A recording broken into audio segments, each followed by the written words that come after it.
Voilà, de retour sur le plateau du ZCL. On va recevoir dans un instant Claudie Dombion. Bonjour. Il sera question de budget, narratif, impact, réussir son dossier de financement. Tout à fait. Beau sujet, je pense qu'il va intéresser beaucoup de gens. On revient.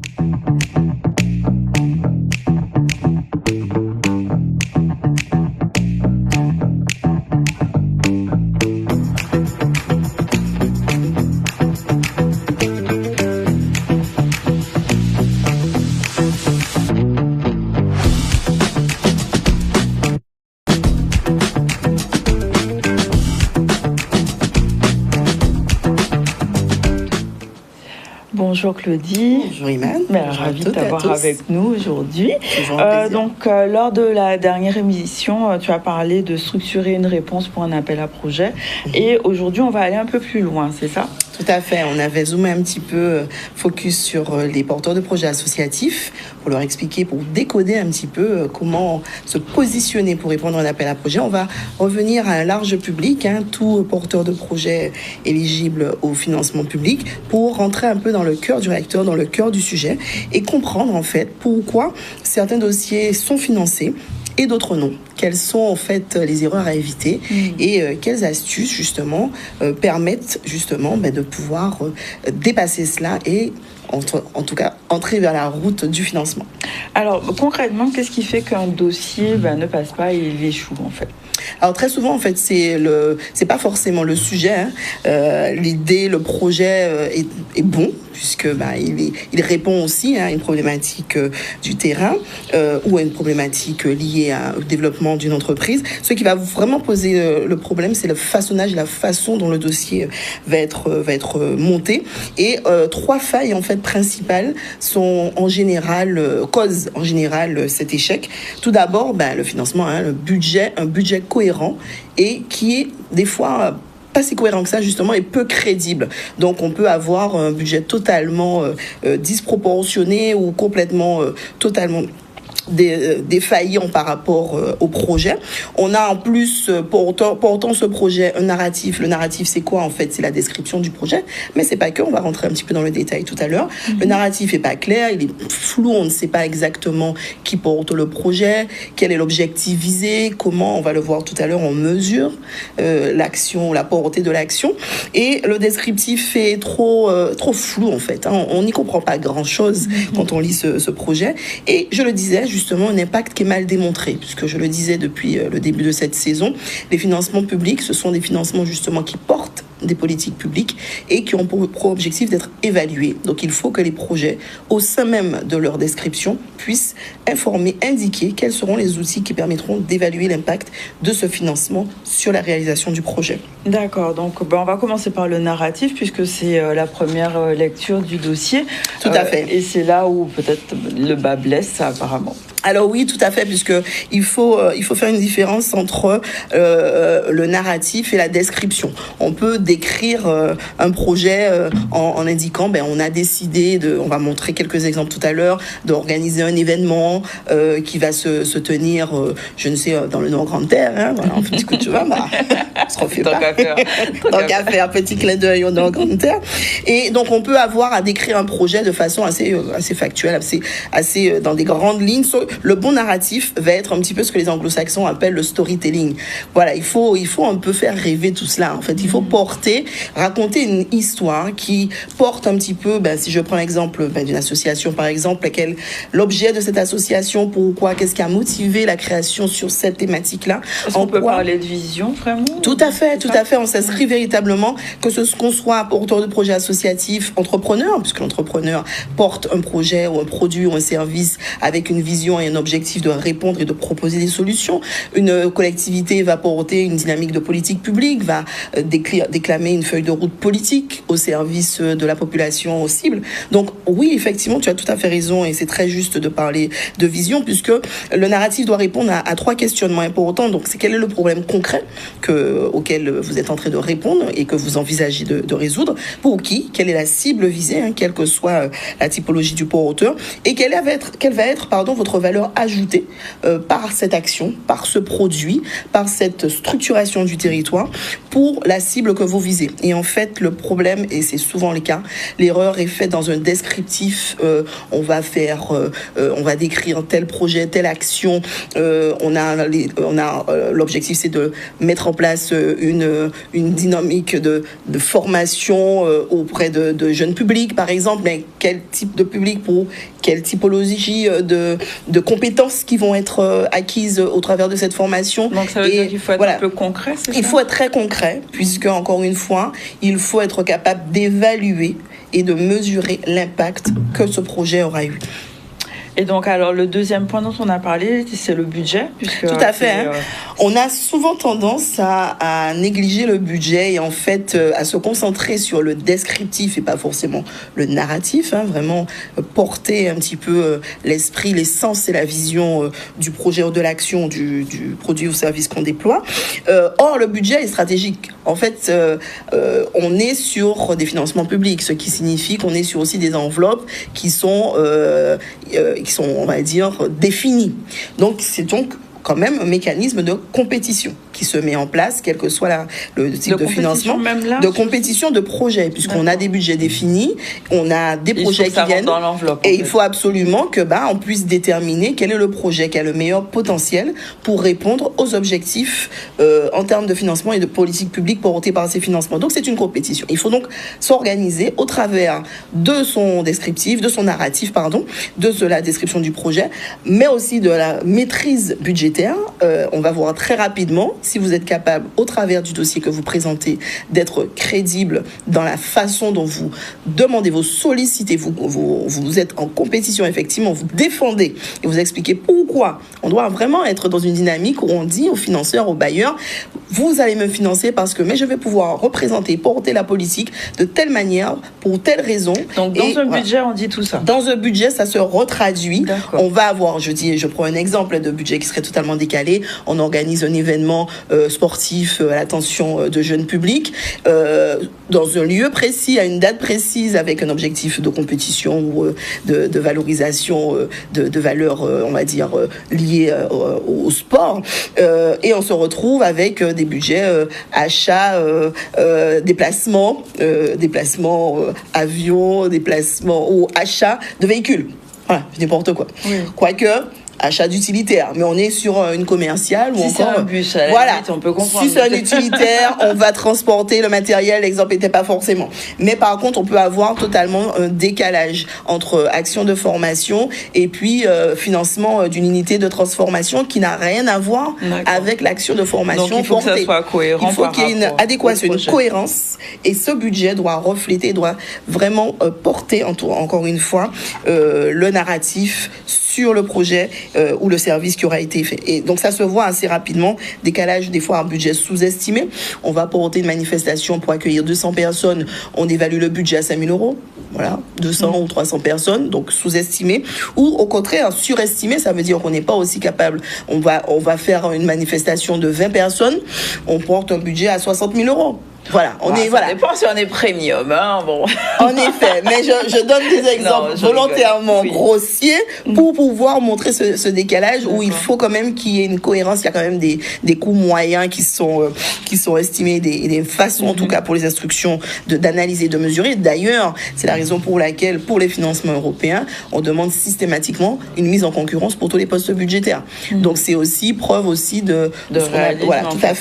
d'avoir en fait ce coût moyen maîtrisé sur un marché donné. Donc, et évidemment, comme je le disais tout à l'heure, une cohérence entre les actions et les coûts, puisque il va y avoir une action de formation, mais qui va entraîner l'acquisition de matériel de cuisine, alors qu'on est sur une formation liée à l'art photographique, par exemple.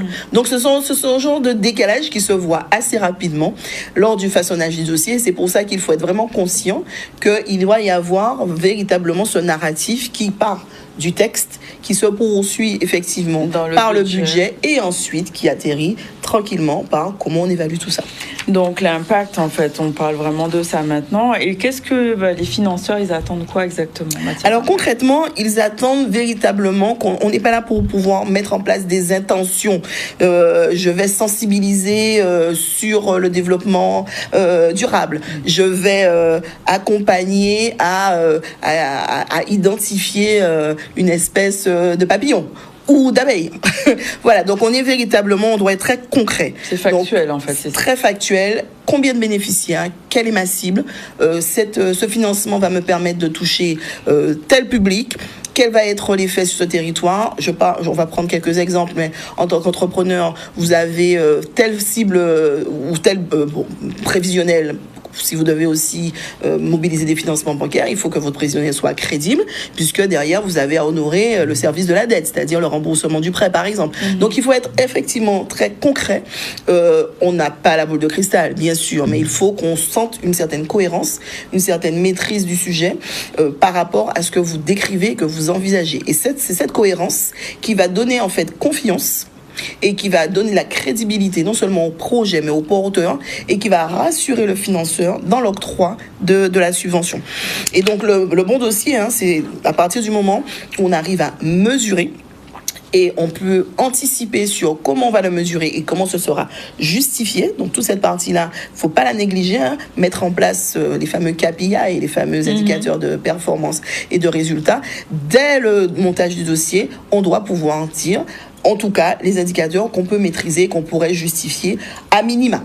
À minima, c'est ce qui permet aussi de rassurer le financeur et le bailleur en se disant, OK, on a face à nous une équipe qui est rodée, formée, solide, sérieuse.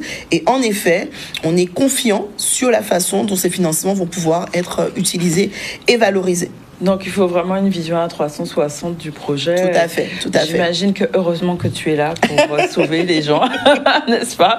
On en parle. J'avoue, je suis assez passionnée par le sujet et j'ai tendance, quand je reçois effectivement les porteurs, à les questionner sur ça, en fait.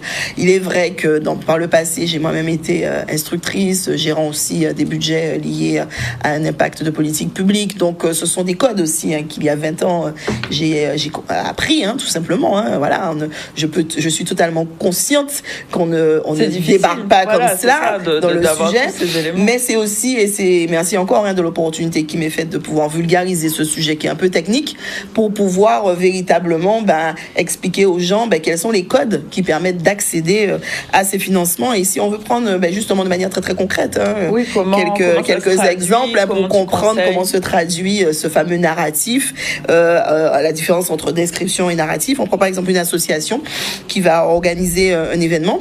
Ce qui fera la différence, ce ne sera pas le programme de l'événement, on va accueillir un programme prévisionnel, etc. Mais c'est comment, en fait, on va mettre en place des actions pour assurer l'attractivité de l'événement, combien de personnes sont attendues et comment on va mesurer par quels moyens, par quelle action, par quel outil, on va pouvoir mesurer que ce nombre de personnes attendues est réellement. Je prends l'exemple d'une billetterie numérique. Donc, on a de manière prévisionnelle les gens qui vont être inscrits. On a dans le monde de l'événementiel ce qu'on appelle le no-show. No-show ne se présente pas, qui est en général 50%. C'est-à-dire que vous avez 100 personnes qui se sont inscrites, 50 personnes seront réellement présentes. Encore des fois, c'est à peu près la moyenne, surtout quand l'événement est gratuit.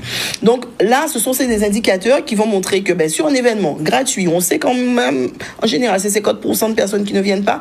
Vous êtes sur 80% de taux de présence. Là, ça veut dire que vous avez réussi un événement.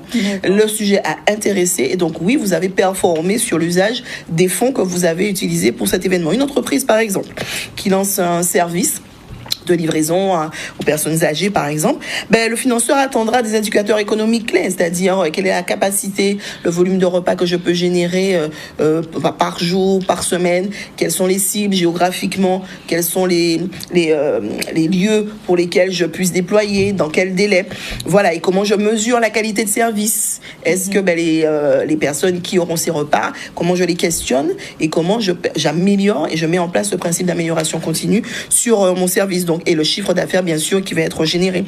Et enfin, une collectivité une structure publique qui met en place des enjeux de transformation du territoire, combien d'usagers vont, je prends par exemple enfouissement des réseaux électriques ou remplacement des canalisations d'eau, mais résultat, service, je prends un exemple qui parle. Donc, service rendu au public, combien de mètres linéaires de canalisation qui auraient été changés, pour quelle population touchée, et quels sont le nombre de foyers qui ont été reconnectés, par exemple. Là, on est vraiment sur du concret, du factuel, et ça permet ensuite de mesurer un écart éventuel qu'il y aurait en fin de projet, donc en fin de financement de projet, pour dire, écoutez, on avait dit qu'on allait faire tant de mètres linéaires, on allait toucher tant de foyers, et bien grâce au financement, on a pu faire un peu plus, un peu moins, mais en tout cas, on peut justifier. D'accord, donc c'est vraiment très précis et ça permet d'avoir des vraies données, voilà. Tout à fait, véritablement, on est vraiment dans une logique où on finance pas des actions ou des mesurettes, on finance vraiment un impact. Donc quel est l'impact? Et donc ça doit se projeter, comme tu disais tout à l'heure, on doit avoir cette vision sur la réalisation du projet, quels sont les indicateurs qui vont permettre de mesurer son impact en termes de fréquentation pour une action ou en termes géographiques pour des travaux, des infrastructures. Et c'est cela qui va permettre d'évaluer ensuite et de contribuer en fait à l'évaluation de la politique publique. Donc il faut que tout soit structuré en amont en fait. Donc tout à fait. C'est vraiment. Comment fait-on? Alors vraiment, on est vraiment dans une dynamique où on doit imaginer le projet, le partager, c'est-à-dire qu'il ne faut pas faire un projet tout seul dans son coin, ça c'est sûr.